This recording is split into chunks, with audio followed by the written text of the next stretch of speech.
Welcome to the Whiskey, Jazz, and Leadership Podcast. Subscribe now so you don't miss a drop of straight talk you can't get anywhere else. We discuss the whiskeys to drink, music to listen to, and what it really takes to be an effective leader. I'm your host, Galen Bingham, the Leadership Strategist. Tonight's guest, author, speaker, 5-time business owner, and mentor, Ann Mcneil. Hey, what you drink? I can see and hear that story in almost every interaction we have. In almost every conversation I hear you have with guests or others, I hear sentiments of that story. I'm curious as to how do you stay centered in knowing that even with your success, that you still have to do work on yourself. I mean, you are the most, I wouldn't say humble, because I've got an issue with that word, but you're the most self-directed. You continue to stay focused on development, even in sight of having success. You're always searching for the next book. You're always searching for the next way to understand yourself better.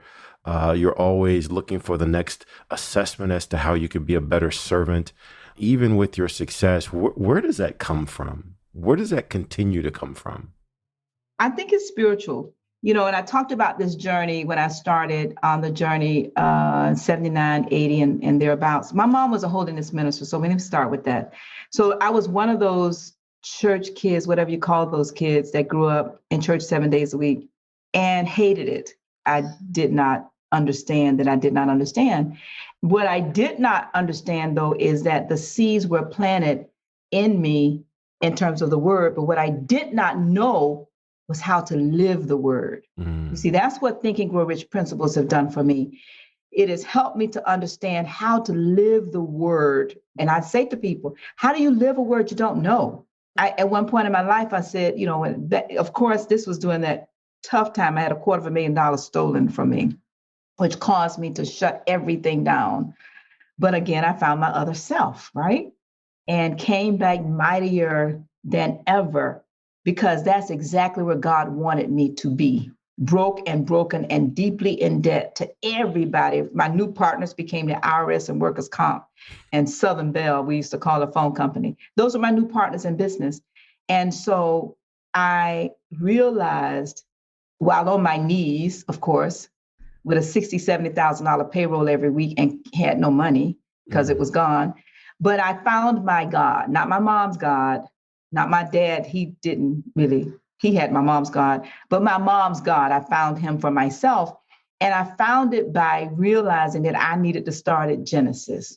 And I need to walk through the book a little bit every day. And it took me years to go from Genesis to Revelation and then back again. And so that is where I found, I'll give you two things I found: seek, knock, and ask. Something as simple as those words, when I read them for myself, I realized that's the key to selling. Think about this. When you're selling anything, you must first seek. What are you looking for? What is that dream? What is that goal? What is it that's pulling you? And then you must knock on that door, literally as a salesman. I mean, door knocking, whether you do picking up the phone or whether you're walking, I call it management by walking around. Whatever you're doing, you must knock. But oftentimes, once we get in the door, Galen, we don't ask for the sale. We don't ask for the sale. And so when I began to read those words and I began to live them, I planted those seeds every day. I read book after book after book after book. Jeffrey Gitomer, everything he's written, the little book of black books, red book, green book, yellow book. I read them all. But I began to realize that the word of God had everything I needed in it. There's a scripture in Genesis 12:2 that says, I will bless you. But the rest of that says to be a blessing. So I know this is not about me. And it is about the fact that I'm only blessed to be a blessing. So when you say about staying centered, where does it come from? I'm very clear that it's not about me, because like Maslow's hierarchy of needs says that once your basic needs are met and you climb that ladder, then what's it for? I mean, what's another $1 million? What's another I'm married to my boyfriend. I don't plan to change that. $1 billion not going to matter. I've had the big house, the big car. I've had all of those things. But as we age, Galen, we want less space. You know, who at 90 wants to go up a flight of stairs? I don't care how big it is. No, you want to see the bathroom from your bed. Come on now, somebody. Okay. All right. And wait until you become a caretaker. You'll get that later on. So I'm saying that, Galen, to say, so over the years, I journaled the journey because I realized in this journey, eventually that 50, 60, 70, $80,000 payroll, it got to a point to where I was not sweating it and I was making it with ease. And one day I woke up and I realized, oh my gosh, I never said thank you. For so many years, I kept begging and pleading, just one more week. Just, Lord, can you just help me one more week? Make this payroll just one more week. And he did. I never missed a payroll. And then another payroll. And year after year, another payroll. And I realized, Galen, and I'm not talking about anybody else, I'm talking about myself. In my journaling, I had to come to the realization, imagine, and this is what I want all of us to think about, just imagine you had a gift, beautiful box with the bow and the string hanging down, little Tiffany box for some of us, right? And you know that the special person wants a special gift. And Galen, you go and you give it to that person. They receive the gift, and right in front of you, Galen, they open it up very slowly, and right inside was exactly what they were expecting. And for all of you that's listening to this podcast, you use your imagination of whatever you think is in that box that you would like to receive. It could be the breath of life. It can be the car, the house. It can be $1 million. It can be that loved one.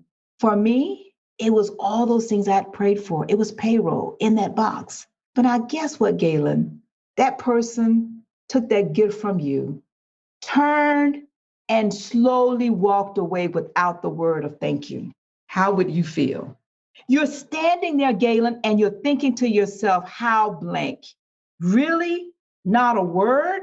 But Galen, that was me. That was me in my relationship with God when he had blessed me with the breath of life. He had blessed me with every one of those payrolls and never missed, sometime at 100 grand a week. And I never stopped to say thank you. And so what happened for me, Galen, as I began to journal, every day I realized, and this is how my journal, I'm coming back to your question about how do you stay centered. My journal started taking on a life of its own. And I realized that just taking a blank sheet of paper and I would just say thank you. But then I realized that there were desires of my heart that I asked God for. And I listed those things. But I never went back, Galen, to say thank you for this. Thank you for that. Thank you for this. Thank you for not letting the bank take my car when I not made a payment for a year. Thank you for not taking my house when I lived in it for a year and not paid a dime. Come on, somebody. 7,000 square foot home sitting on 2 golf courses, Olympic-sized pool, guest suite with 2 bedrooms, living room, bathroom. Come on, Galen. Slide glass doors all around the house, fruit trees all over the place. Look in the backyard, you don't see a house nowhere. All you see is golf. You can't say thank you. Come on, Galen. Come on, somebody. Just, you have me so speechless. I get this twice a week. And I think that this is probably the quietest I've ever been on my own podcast, because the lived experiences, I probably could find, and you mentioned some of them, I mean, Les Brown, Zig Ziglar, I could find a number of speakers that might say the exact same thing, but I don't know that they've lived it. You know, a buddy of mine talks about the difference between a travel agent and a tour guide. And he says that both will tell you where you should go. The difference is the tour guide has been there. The tour guide has been there before. I get the sense that you are embracing this space of being a tour guide of life, because I have been so inspired by learning that one of the requirements for working in any of your companies is that they have to read Think and Grow Rich. And if they don't read Think and Grow Rich, that could be grounds for termination. Absolutely. And we have terminated people. That's a pretty strong commitment to this philosophy because, if you Whoa, whoa, whoa, whoa, whoa, whoa, whoa, whoa. Not to the philosophy, Galen. Okay. It's a strong commitment to the person, to themselves. See, oftentimes we don't know what we don't know. And we go from job to job, career to career. And we're looking for the next penny raise. We're looking for the next dollar raise. But this Saturday we had a company outing. And I sat and I listened to every single one of our employees get up and talk about why they love working with us. And I close to almost came to tears because I never knew they felt that way. One of the British guys said somebody offered him more money to leave. And he was sharing, he had his whole family there, and he said, leave here for more money? Why? This is my family. And we're all sitting there because, we're people of color. He's not. And we're sitting there listening to him with such passion, talk about why he would never leave. Project manager, six-figured income. He comes to he comes to that. He's read the book. He's on the daily calls. And so it's not for everybody. When you have core values and you have a mission and a vision that we've all worked together to create. And so my desiring or requiring you to read for your personal growth and development. And also, Galen, let me say this, for those people who are under a certain age that work with us, and I think the age is 30, I require they max. We do a 401k match, and I require they max the match. I require, if you're under 30, no, I will become your surrogate mother or grandmother. Yes, because you don't understand that by maxing your retirement at your age, you're sitting on not six figures, but seven figures at retirement. And one day I could be dead and gone, and you're going to say, oh my God, thank God for Ann Mcneil. You see, when we talk about saving and investing, can we make that shift real quick? When we talk about saving and investing, one of the best things that happened to me was that I was broken when I picked up this book. And what the book required of me to do was to read in 10 different areas of my life, spiritually, family-wise, financially, health-wise, educationally, personal growth and development, my different businesses, recreation, creativity, and civic. And it required me to set goals. And Napoleon talks about a self-inventory, and I created my own self-inventory process. But he talks about self-inventory and really on an annual basis, taking an annual self-inventory of yourself. So when I began to realize that I did not know what I did not know, even though I hold an undergraduate degree in accounting, a master's in finance, and I held 2 general contractors and licenses and certifications of the yang, did not matter. I did not know about saving and investing. And so when I started trying to save $1,000 a year, I realized that I needed to read something about investing and read something about saving. And the first book I read was Susie Orman's You've Earned It, Don't Lose It. And then I began to read everything she wrote. But the book that really did it for me, Galen, was a book entitled The Automatic Millionaire by David Bark. And basically what he said, he called it the latte factor. And so for all of you that are listening, Google the latte factor. And basically he said, listen, if you go and take a cup of coffee, doesn't matter where you get it from, let's say Starbucks, and you get a cup of coffee every day. But what if you skip one day, $5 cup of coffee, and you get a Danish or whatever, that's $10. You skip one day and you make your own at home. But that $10 a month, that $10 a week turns into $40, maybe $50 a month.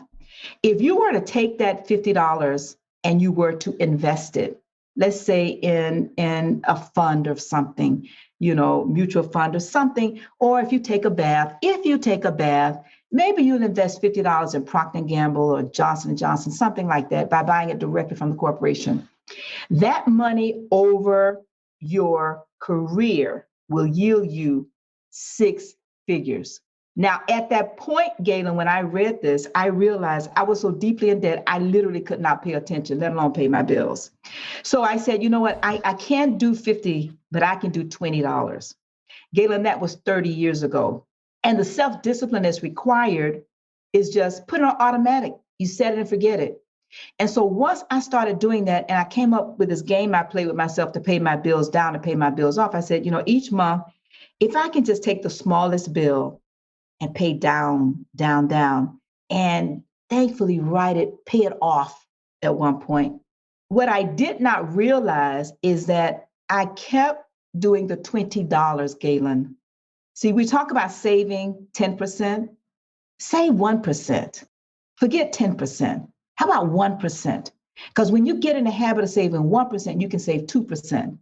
And when you can save 2%, you can save 3%. And eventually you can invest 1%.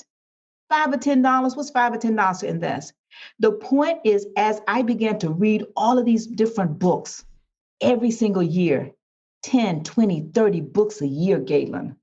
That's why when we have people on our show, and most people come talking about, like the guy this last weekend, every book he mentioned, I'd read. Because at that period in my life, you plant the seed.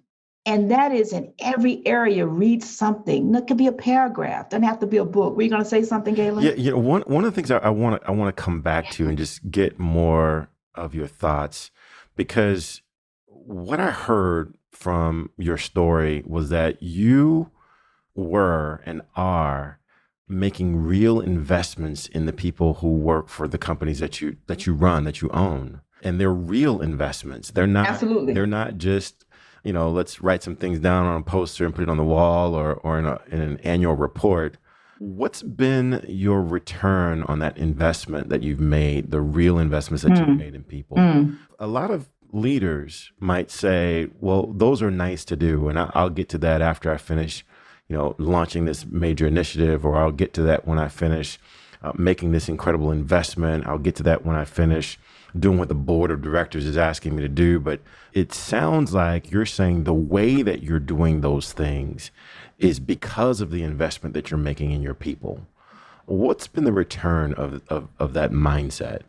Well, Galen, I think that there's no better investment that we can make than in the people that we work with, and we work for. I've hired over 100 plus interns in my 40 years, and it's not a lot when you think about it. One intern per semester, whatever, 2 or 3 a year times 40 years. It's not a lot. But let me talk about one intern. I'll talk about two very quickly as our time is wrapping up. I'm not sure where it all went. But there was one intern I hired from a trade school. She was ninth grade, so very young. She didn't speak the language very well, and we were both frustrating each other literally every day she came to work, because I didn't understand her, she didn't understand me, but I was committed to not firing her. Year one, now she's in 10th grade. She came, she wanted to go into technology, get a degree. But the more she hung around us in this construction space, and read the book and came to the meetings. And I take them with me when I go to meetings. And when I travel, I have them either raise money to travel, because I don't believe in giving everything. And they travel with me. And depending upon what it is and where it is, sometimes I'll sponsor them to travel with me. She came as a ninth grader. Let me fast forward the story, Galen. If you ever heard of the guitar in Miami, Fort Lauderdale, this building that's shaped like a guitar. She ended up getting an undergraduate degree in architecture. She got a master's degree in construction management, all the time working with us. We placed her on three different projects over the years. And one of our clients hired her away. And after 5 years of being at that firm, she was assistant construction manager on that project. But she has hired us to work for her. I can tell you story after story after story, Galen, of individuals. I have one guy, he was my first intern over 40 years ago, literally, and he still thinks he works here. He ended up, two Black males, and they both ended up being the highest ranking Black men in Palm Beach, in Dade County, where after they worked here, we ended up helping them get low-level jobs, entry-level jobs in the county after the internship was over. And then they just continued to move up. I now work for both of them in their agencies. And I can go on. And actually, a couple of years ago, we started having an intern reunion because what we're finding is that now many of these interns, they have families and they come back and they say, look, can you take my child? Can you help my child? My youngest daughter, and I'll start wrapping up, she was also one of those interns, and people call her the baby billionaire. Well, I was in a meeting last week and a guy was coming behind me. I was getting out of my car to go into what we call an outreach meeting for construction for $1 billion project that they were building in Fort Lauderdale. Galen, guy walks up to me and he says, are you Ann Mcneil? I said, yes. He said, you going inside? I said, yes. He said, you mind if I walk with you? I said, no problem. He said, how's that daughter of yours? I said, which one? I have two. He said, that daughter that I gave $400 to go to the New York Stock Exchange when she was in high school. How is she? I turned to him and I said, New York Stock Exchange? He said, yes, you remember? I said, yes, I remember, but that was 20 years ago. He said, really? I said, yes, 20 years ago. He said, well, how is she? I said, listen, that New York Stock Exchange trip may have had an impact because she hit 6 figures in her portfolio before the age of 30, and she's set to hit 7 figures in her portfolio before the age of 40. She's doing okay. Those are the seeds that we plant in the lives of young people, which is why it's so very important that we learn how to invest. So I want to say this quickly as we wrap up, Galen. I want to encourage all of your listeners, please go to betterinvesting.org and really connect with us as volunteers. And if you don't do anything else from this podcast, invest in yourself, but also invest in your family with investment, education, and financial empowerment to empower yourself to think and grow rich. Thank you. That's a question that I continue to get. And I really would love the official take from Miss Ann Mcneil, because a lot of people will hear the title of that book, Think and Grow Rich, and they'll listen to this podcast, and you must have said 9 times, it's not just about the money. Help me make the connection for them as to what that book, what we've been talking about, what is it if it's not just about the money when money is practically in the title of the book? No, it's rich. See, remember now the 12 enduring riches that Napoleon Hill talks about in the book. Out of the 12 enduring riches, money is number 11 out of 12. I am now thoroughly convinced that the title of the book does exactly what it should do. It draws you in. But once you're drawn in and you realize that there are riches that are enduring riches that cover every area of your life that is more important than money, like freedom. Can you buy freedom, Galen? I mean, really think about it. You can't really buy your freedom. So when you think about the fact that Napoleon Hill, he really did exactly what needed to be done by naming the book Think and Grow Rich. But as you think about all of I keep going back to the enduring riches. I think the book did exactly what it should do. And I'm just going to pull it up. I think it's important that we really think about the title of the book, talking about Think and Grow Rich. But when you really think about what are the enduring riches, because it is not just, I contend, Galen, it is really who we become in the process. I can absolutely endorse that personally, because I came into this by chance, quote unquote, by chance, happened to be in the process of trying to figure out what was next in my career. And so I attended the National Speakers Association conference and didn't really know what to do, where to go. So I'm just walking the halls and just happened to turn this corner. As I turned the corner, you came out and said, well, aren't you coming in? We're about to get started. I don't know what I'm doing. So sure, I follow this friendly face and we go in, and it is the Black National Speakers Association affinity group that's part of the National Speakers Association, getting ready to do this deep dive of Think and Grow Rich. And it's a book that I'm going to tell you, out of my arrogance, I thought, well, I read that book 12 years ago. This is an opportunity for me to get to know people at a deeper level, and probably won't even need to spend a lot of time reading the book because I read it. I kind of know what it's about. And I go in there, and there sitting in that room are all of the people that I've ever seen on YouTube. Dr. Willie Jolly was in that room. Del Toro Mcneill was in that room. You name the person, they were sitting in that room. And so this is just a great opportunity for me to get to know these people at a higher level. And the more I got into the masterclass study of the book, the more things started to happen for me and to me in a way that I had not experienced. Actually, I think one of my first real conversations with you was, hey, what's going on here? You know, what's going on here? Because this doesn't make sense.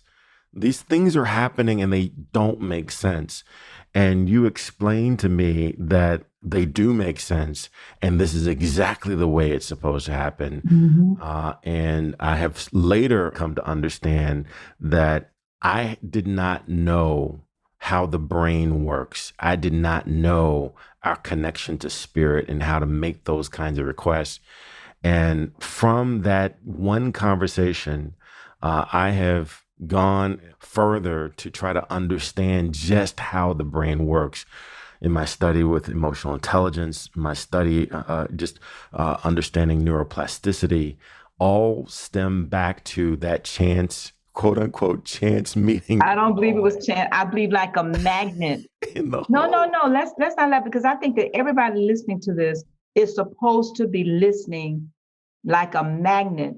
Whatever you're seeking is seeking you as you're listening. And so whatever you were seeking, Galen, by showing up, it was seeking you.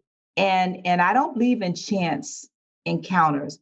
And if you don't mind, let me just quickly give the 12 enduring riches. And you will notice the first one is a positive mental attitude. The second one is sound physical health.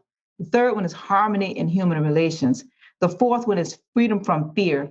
The fifth one is hope of future achievement. Number 6 is capacity of applied faith.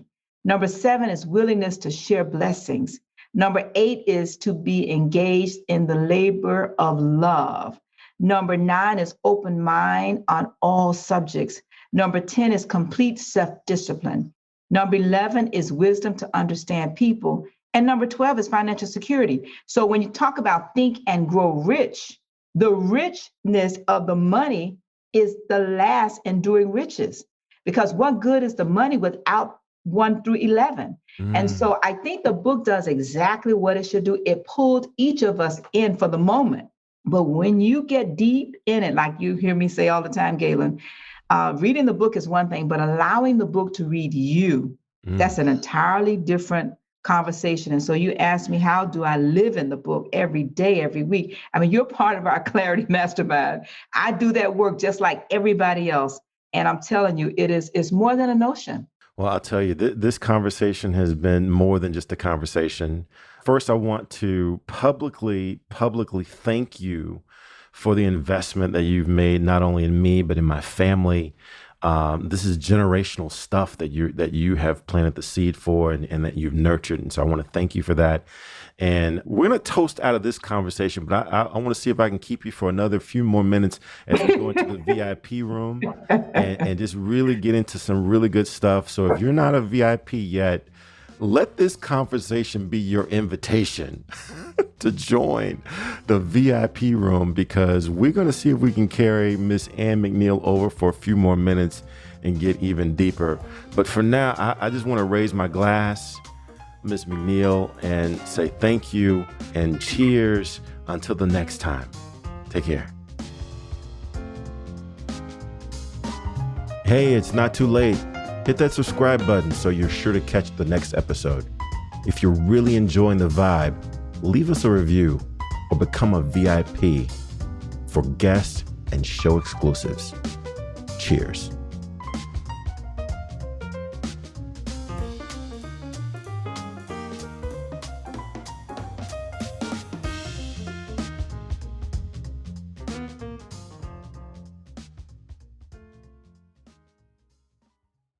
This podcast is a part of the C-Suite Radio Network.